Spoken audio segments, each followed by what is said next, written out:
Hi, everyone. Thank you for joining us today. We're going to give people just a few more minutes to log on, so we will be getting started shortly. Thank you.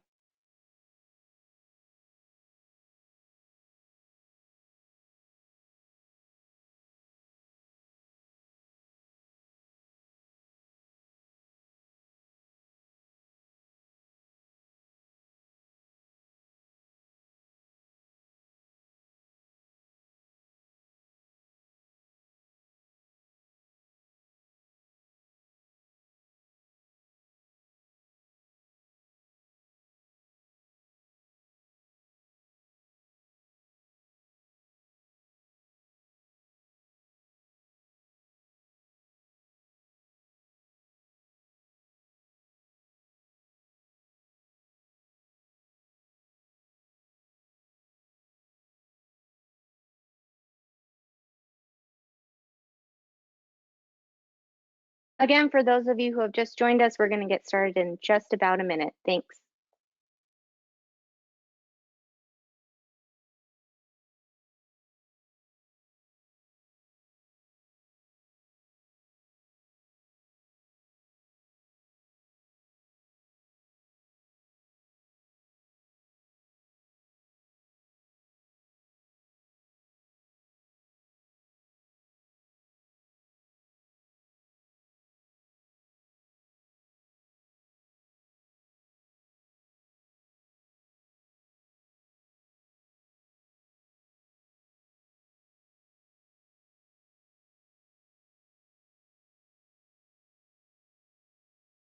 Okay, so let's get started. Hello, everyone. Welcome to our webinar, Pushing the Boundaries of Performance with In-Process TLS and Varnish.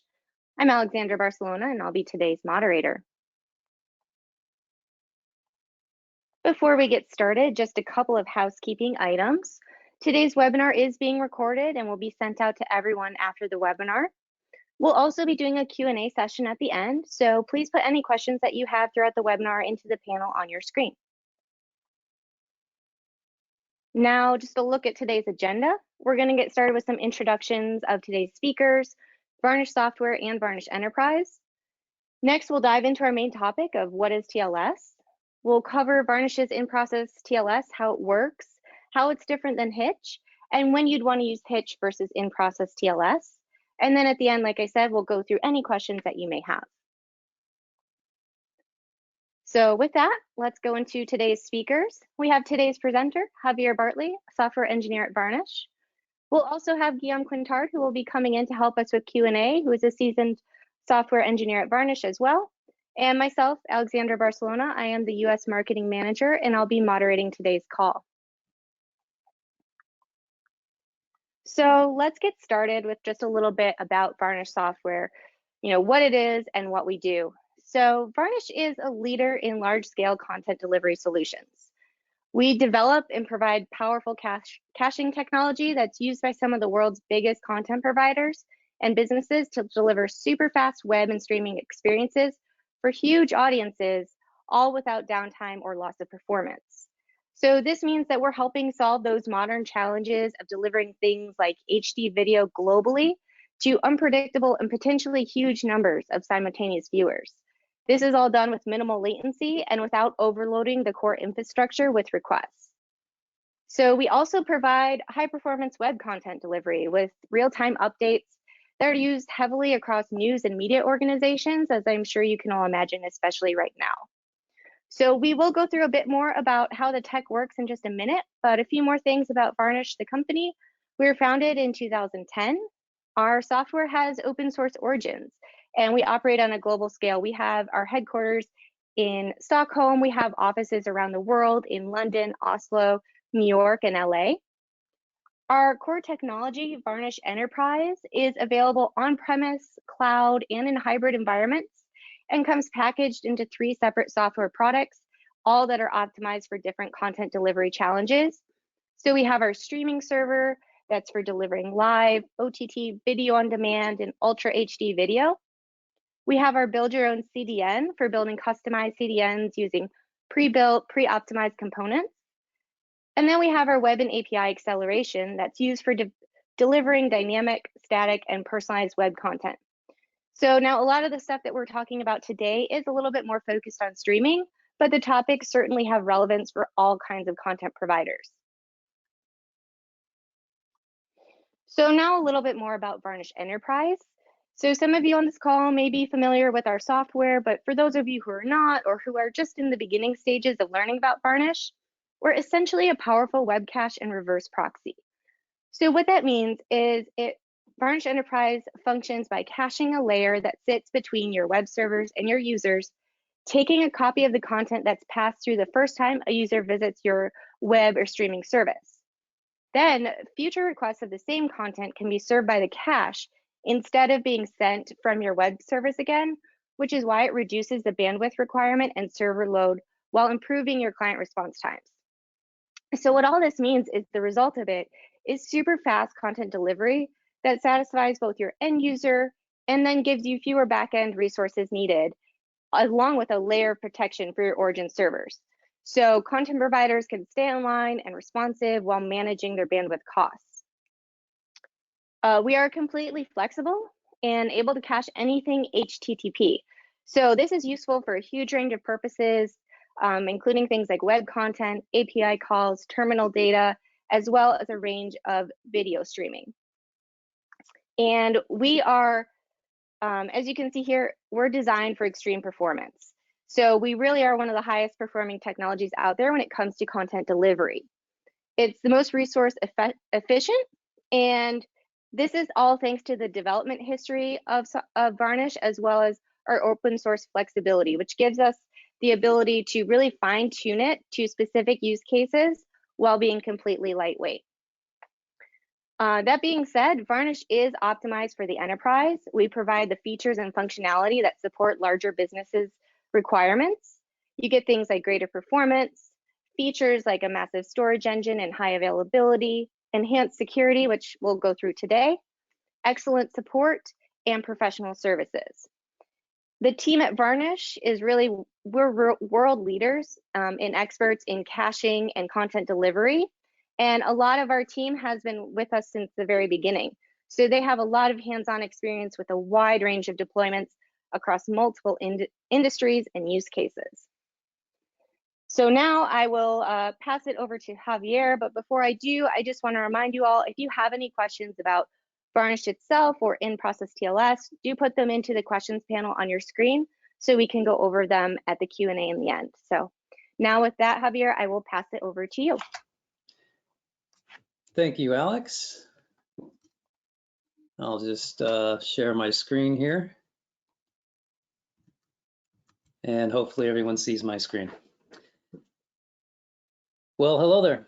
My name is Javier Bartley, and I am a software engineer here at Varnish. And today, as Alex stated, I'm here to talk to you about in-process TLS. Here's our agenda for today. We'll be talking about in-core TLS and how it came to be. This will keep us together for about 20 minutes. If you have any questions, feel free to start typing your questions right away in the GoToWebinar. We will definitely cover them in the Q&A section at the end, as Alex stated, but there's no need to wait until the end to submit them. I don't want you to forget your questions. I want to make sure we are on the same page about TLS before diving into the Varnish Enterprise TLS offerings. So let us take a few short minutes to talk about the specifics regarding TLS and what it means to us. HTTP is the language of the internet, but there is no security to it. TLS saves the day for us and makes safe exchange of information on the internet possible. How does it do that, you ask? Well, in two ways. The first one is you are guaranteed to talk to the right server. For example, browsing your bank's website on a public Wi-Fi. Without TLS, this could be very dangerous because one could impersonate the website and steal your data, which in this case, of course, would be bank details and would be pretty bad. But thanks to TLS, you can be sure you are connected to the real thing, your bank. TLS also offers privacy. If we reuse the bank website analogy, TLS saves us from people spying on our communications to once again try to steal our data. TLS is super useful, but there is another reason we need to use it. Very simply put, it is ubiquitous. HTTPS, which is HTTP over TLS, is now as important as HTTP itself, if not more. It is being pushed by all the major browsers to enhance privacy and security, meaning that if you are serving data on the internet, you need to speak TLS. And luckily for us, we have an industry standard that stays on top of the current security developments. So we just need to follow the spec and implement it. And here's how we're going to do that. The first approach, the historical one, has been with Hitch. It was created to provide secure TLS termination for Varnish, but is actually compatible with any server that needs to, but doesn't want to, understand TLS. As the diagram indicates, Hitch is a separate service. It sits in front of Varnish, terminates TLS, and does nothing else. Notably, it doesn't even try to parse the now unencrypted HTTP. So how fast is this, you may ask? 100 gigabits per second. The reason for this great number is Hitch was built for simplicity and speed. It's a minimal wrapper around the libraries libev and OpenSSL. This allows it to be very fast. Content delivery north of 100 gigabits per second per server is easily achievable with off-the-shelf modern hardware. Configuring Hitch is also simple. For example, here's a minimal yet simple and functional config file. It lists our listening port 443 as usual for HTTPS, where to find Varnish to push the data, as well as the PEM file, which contains both the TLS certificate and the corresponding private key.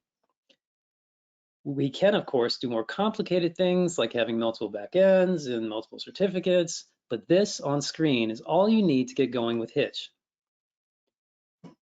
Now, Hitch takes care of your client's communications. That's cool and all, but what about the communications with the origin server? The server that is serving the data of your business? Easy. Varnish will happily connect to its backend using HTTPS. This may be the case when Varnish goes over a public network to reach your backend server, or simply if you would like the connection encrypted for different reasons, such as your security reasons, InfoSec, things like that. Well, how is this done?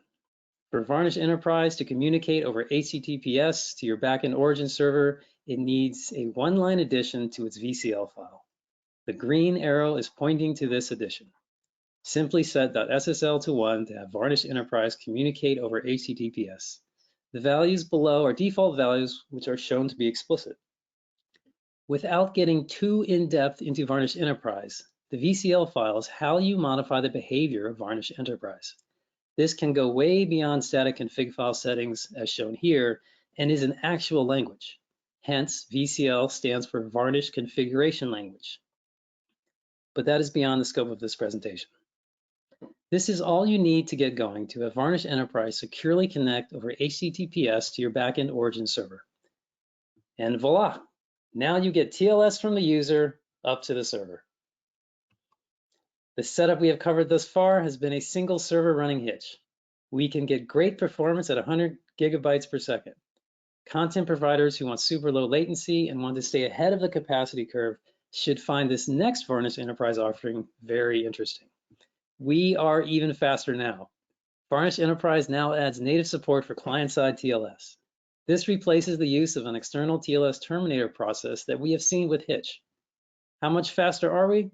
We are north of 150 gigabytes per second per server. This is an improvement by 150%.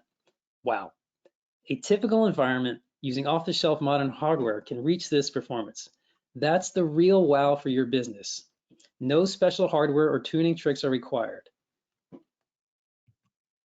Here we have a specific use case of in-process TLS test results from a CDN.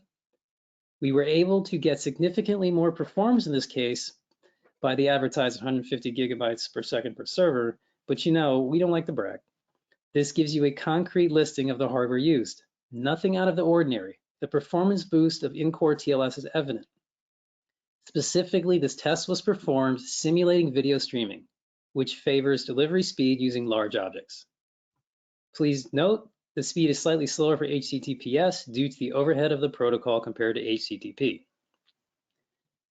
And if you take a look at the hardware requirements, you'll see that the actual hardware for the NICs, it's just two 100 gigabits per second cards, nothing unusual. We're not using the 200 gigabits per second cards, which are now coming out. The memory is specific to the application, so that number is not necessarily what you need. You don't have to go out and buy a bunch of memory. The CPU is the latest Intel. That's nice to have. The storage are current best-in-class speeds, NVMe SSDs. And while we're on the topic of CDNs, I'd like to point out how Varnish can integrate with any commercial CDN provider. As long as the CDN speaks HTTP, and they all do, Varnish can be integrated into the CDN environment. How do we get this fantastic performance? In-core TLS eliminates the extra network hop that comes with using a separate application. From an infrastructure point of view, there's one less service to manage, but internally, this means half the socket work that was needed before and half the trips to the kernel. As you can see in the diagram, the dotted red arrow shows your user directly connecting to Varnish Enterprise. The functionality of Hitch has been brought in core to Varnish and optimized for speed, hence the name in-core TLS. Let's have a look at the configuration of in-core TLS.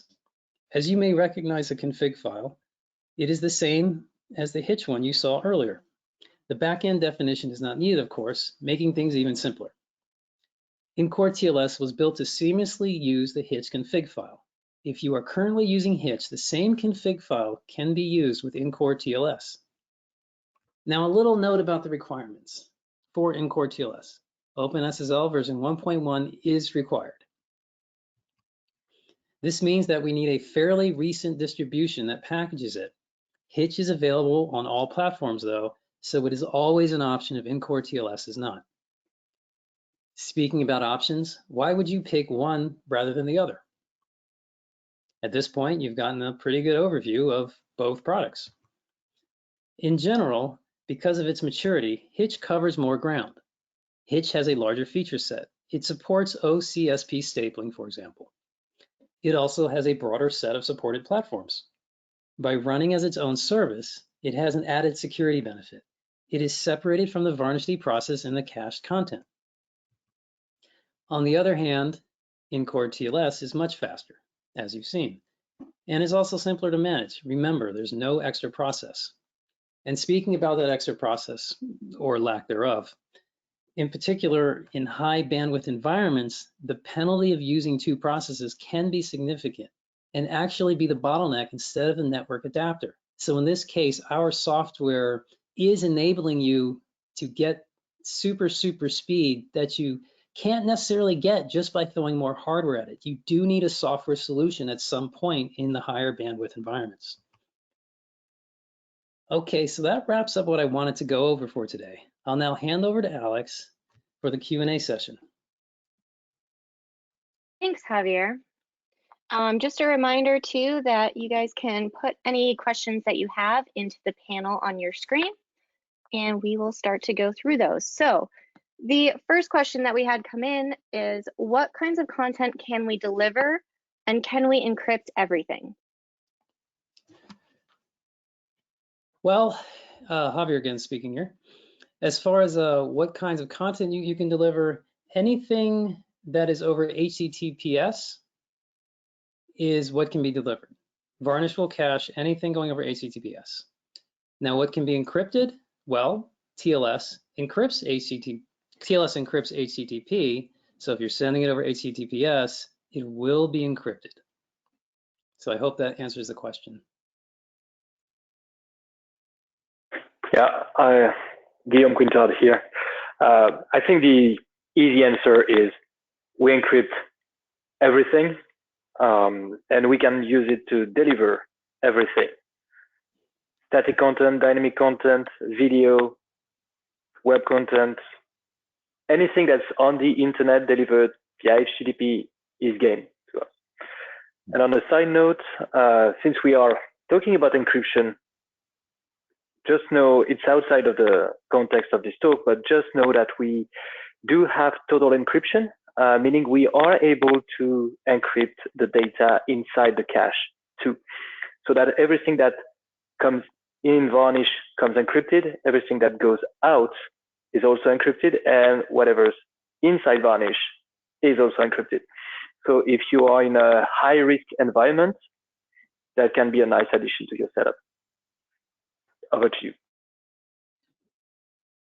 Thanks, Guillaume.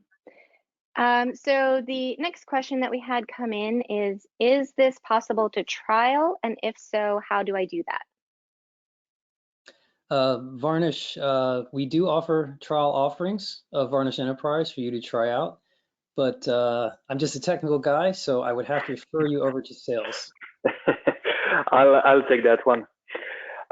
You have multiple ways to try out technology. The first one and the easiest one is to talk to one of our salesperson. You will get assigned a technical person. I'm one of those, to help you integrate the software, run a prototype, and see if it fits your needs. The other solution is to just go on any of the main cloud platforms, AWS, Azure, Google Cloud, and we just integrated Oracle to just grab an instance of the marketplace and try it yourself. You don't get the integration support, but you have instant access to it. So your choice, but yeah, you have a lot of trial options here. Okay. Our next question is, can we use Hitch as an SSL accelerator without using Varnish? What's that question again? Can we use Hitch as a what?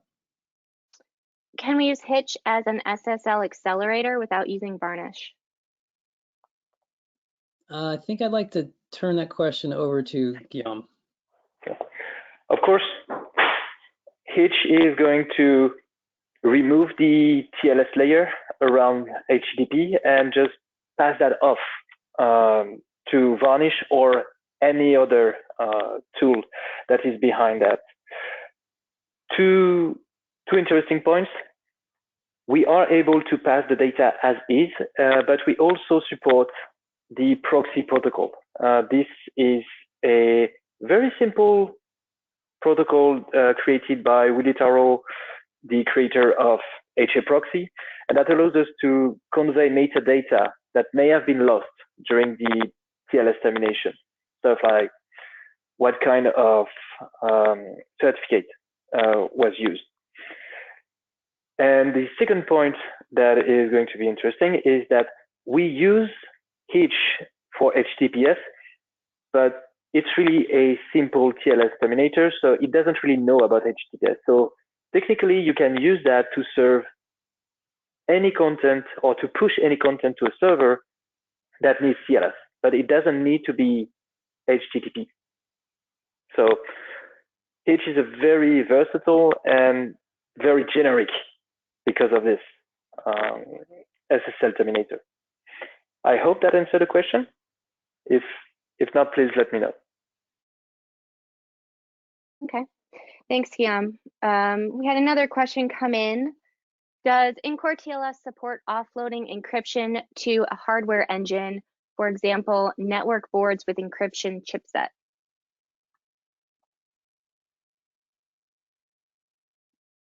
Well, this is Javier here. Again, I'm going to have to hand off to Guillaume. This is beyond my skill set. No, sorry, I was muted. So yes, but not directly. Once again, we leverage OpenSSL. So anything that is inside OpenSSL is game, but we do no explicit work to do that. But OpenSSL is compatible with a lot of encryption acceleration technologies. So whatever is available in your OpenSSL package is available to us basically free of charge. And any future enhancements and fixes and anything that would better OpenSSL in the future, we are going to benefit from it because we are relying on it like quite directly. Okay. The next question we have is, do you have integration with commercial CDN providers? I think that one was covered in the talk, but basically, yes. If your CDN speaks HTTP or has REST APIs, then we are happy to connect to it, and we can. I mean, that was probably clear to the person who asked the question, but CDN integration can actually come into flavor. You can be either the upstream or downstream of the CDN, and we are happy to be either or both, and we can also be running alongside as a second or third CDN and just share the traffic with them. So this is really just an integration question, and there's really no issue with that.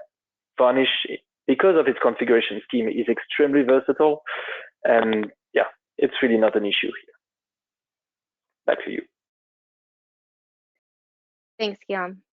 So I think that about wraps it up in terms of questions. Unless anyone has any more last minute ones, we are going to wrap it up. Kind of cut you guys a little bit out a little early today. I know everyone's quite busy. So if you do have any follow-up questions, anything comes up later, please do feel free to reach out to us on the website. And you will be getting a copy of this recording to watch again if you had other questions or to share with any of your colleagues. So thank you so much to Javier for your presentation and for Guillaume for helping us with the Q&A. And thank you to all of you for joining us today. Thanks so much.